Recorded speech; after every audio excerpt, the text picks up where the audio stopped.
Hello friends, मैं सौरभ शुक्ला आपके अपने YouTube channel ultra GK study में स्वागत करता हूं। दोस्तों, आज की इस वीडियो में हम 13 ऐसे ऐतिहासिक घटनाओं के बारे में जानेंगे जिन पर आप शायद ही यकीन कर पाओ, तो वीडियो को लास्ट तक जरूर देखना। नंबर 1, वेस्टर्न रोमन एम्पायर में एक ईसाई प्रिस्ट थे जिन्हें जर्मनस ऑफ ऑस्कर कहा जाता है। सन 430 में ईस्टर संडे के दिन जर्मनस की ईसाई सेना पर ईसाई विरोधी बारबेरियंस ने धावा बोल दिया। उस वक्त जर्मनस की सेना ने एक साथ में ऊंची आवाज में एक शब्द बोला, हालेलुया। ये आवाज़ सुन के बारबेरियंस की पूरी सेना इतनी डर गई कि वो बिना लड़े ही भाग गई। नंबर 2, मिडल एजेस में ऐसा अक्सर होता था कि जानवरों पर भी मुकदमा चलाया जाता था और यहाँ तक कि उन्हें मौत की सज़ा भी दी जाती थी। नंबर 3, 19वीं सेंचुरी में जब अलार्म घड़ियाँ ना तो आसानी से उपलब्ध हो पाती थी और ना ही वो ज़्यादा रिलायबल भी थी, उस दौरान इंग्लैंड में एक फैशन होता था जिसे नौकर अप कहा जाता था। एक नौकर अप का काम होता था कि वो अपने क्लाइंट्स के घरों के पास जाकर उनके दरवाज़ों पर तब तक नॉक करता है जब तक कि वो व्यक्ति जाग नहीं जाता। जिनके घर ऊंची ऊंची बड़ी बड़ी मंजिलों पर होते थे, उनकी विंडोज़ पर नॉक करने के लिए एक लंबी स्टिक का इस्तेमाल किया जाता था। 1950 आते आते ये प्रोफेशन समाप्त हो गया। नंबर 4, सन 1676 में पहली बार डायनासोर के फॉसिल्स को डिस्कवर किया गया था, लेकिन उस वक्त उसे डिस्क्राइब नहीं किया जा सका। उस वक्त ये अनुमान लगाया गया था कि ये किसी विशाल मनुष्य की बोन्स हो सकती है। 1824 में ऐसा पहली बार हुआ कि डायनासोर के बोन्स को डिस्कवर किया गया और उसे साइंटिफिकली डिस्क्राइब भी किया गया। नंबर 5, स्पेन के बार्सिलोना में एक व्यक्ति था जिसका नाम 7 दे सितंबर था। इस नाम का मतलब होता है 7वां सितंबर। उसका ये नाम इसलिए पड़ा क्योंकि वो 7 सितंबर 1749 में पैदा हुआ था और 1801 में वो 7 सितंबर को ही मारा गया।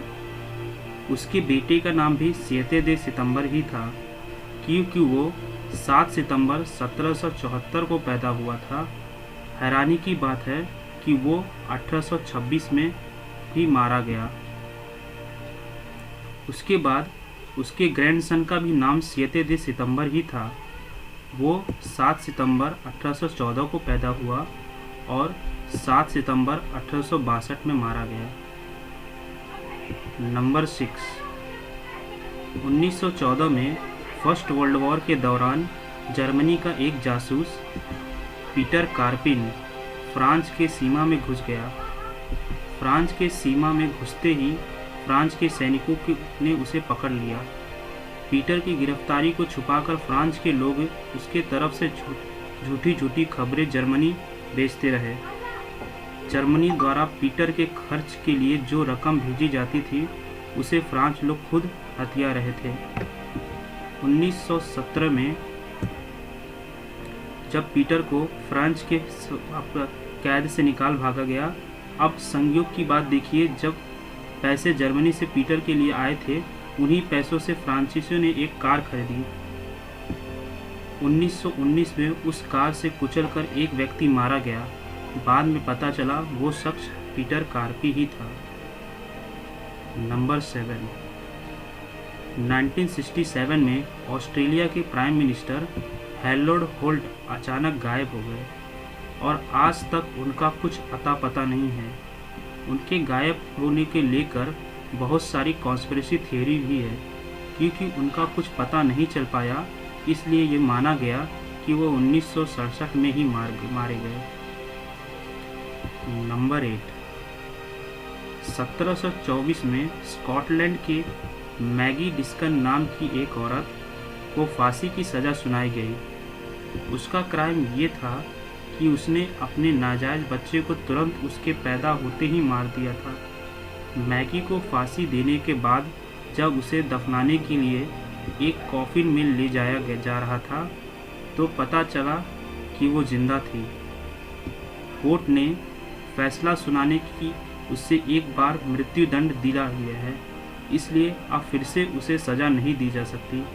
इसके बाद वो औरत 40 साल तक जिंदा थी और उसे हाफ हैंगेड मैगी कहने जाने लगा।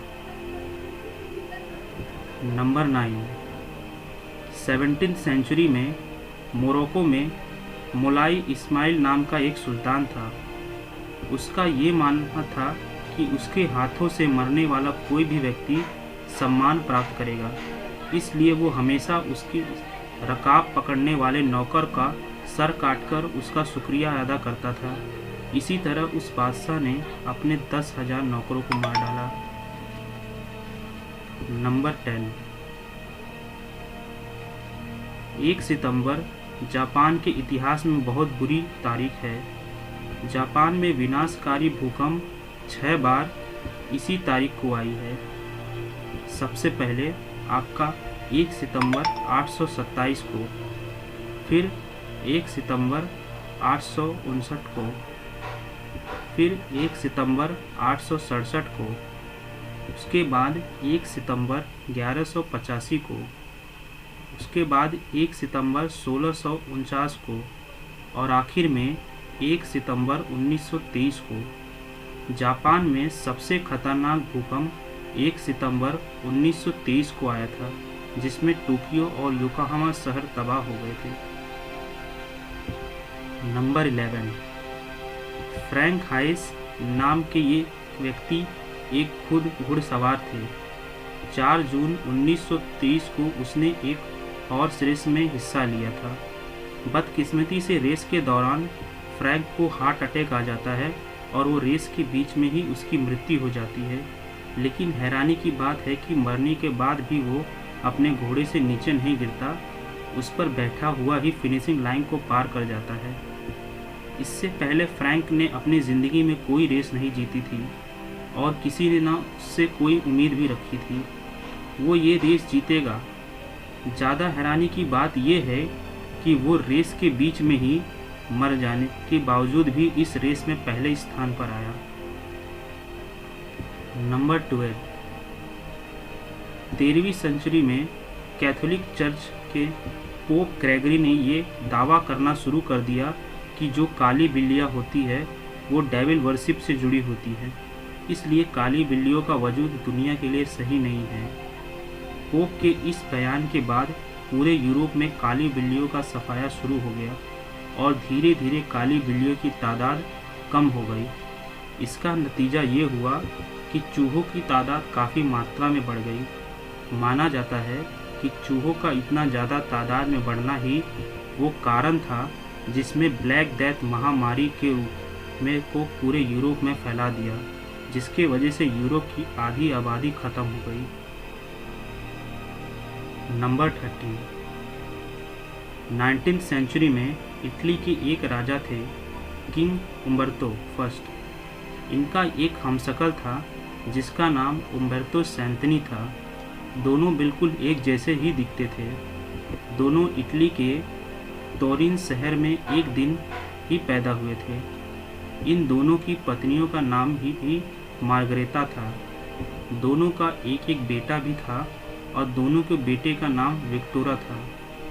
दोनों इटली के मोन्जो शहर में एक ही दिन गोली के बंदूक से मारे गए थे। राजा को एसिनेट कर दिया गया, जबकि उम्बर्तो सैंतनी का मार जाना ही एक दुर्घटना थी। तो फ्रेंड्स, आज के लिए इतना ही। अगर आपको ये वीडियो अच्छी लगे तो इसे लाइक और शेयर ज़रूर कर देना और हिस्टोरिकल फैक्ट्स से जुड़ी हुई ऐसी ही वीडियो देखने के लिए चैनल को सब्सक्राइब करके बेल आइकन को दबा देना। तो मिलते हैं अगली वीडियो में। बाय और हैव ए नाइस डे।